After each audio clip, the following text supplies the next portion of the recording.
The Oscars. Every year, this award show brings out all the charm of Hollywood with the glitz, glam, and fashion.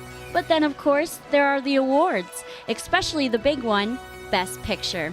In the past, this coveted title has been given to movies like Titanic, The Godfather, and West Side Story. This year, 9 new movies are up for the award. I picked out 3 you should definitely see before the big night. First, The Artist. This adorable throwback to the silent era tells the story of Hollywood's switch from silent movies to the sound era and how it brings hard times to one silent movie star. This movie is so fun and enjoyable. Jean Dujardin is fantastic as washed-up silent film star George Valentine, but the adorable dog is definitely the one to watch. Don't wait to see this one. I'm gonna help with your stories. We all are. Next, The Help. This movie is a realistic look into the difficult lives of African American maids in the South during the 1960s. The women team up with a journalist and write a book of all their stories of working for white women. The movie is very moving, inspiring, and I was bawling like a little baby.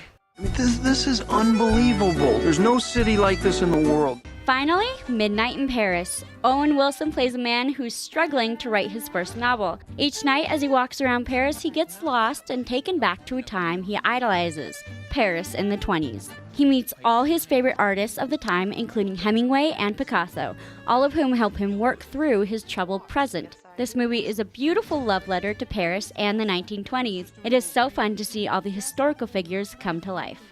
Well, those are my top 3 movies. I would always recommend any Oscar-nominated flick. First, Moneyball. Brad Pitt stars in this true story about the owner of a poor baseball team and how he changes the game to get his team to the World Series. Next, The Descendants. George Clooney stars as a man living in Hawaii whose wife falls into a coma. He discovers his wife was having an affair and he tries to understand, all while trying to be a single parent to his 2 daughters. Third, Hugo. Before he dies, Hugo's father builds a robot, but now that he's gone, Hugo can't find the key. On his search for the key and his missing uncle, he meets an old man and his goddaughter who help him on his adventure. Fourth, Extremely Loud and Incredibly Close. After his father dies in the terrorist attacks on 9/11, Oscar is convinced his father left something behind for him. Spurred by this, Oscar searches New York City and learns to understand the world and people around him. Next, War Horse. This is the heartbreaking story of a boy and his horse, both of which get called into the battles of World War I. Unwillingly, they are separated, but both fight for their lives and to be reunited. And finally, The Tree of Life. This story follows a man, played by Sean Penn, through his life from childhood to adulthood. He attempts to reconcile with his father, find his meaning in life, and questions the existence of faith. Unfortunately, I don't decide the Best Picture winner. That belongs to members of the Academy. Tune in to ABC on February 26th to see who wins the big prize. Lara Griffith, The Met Report.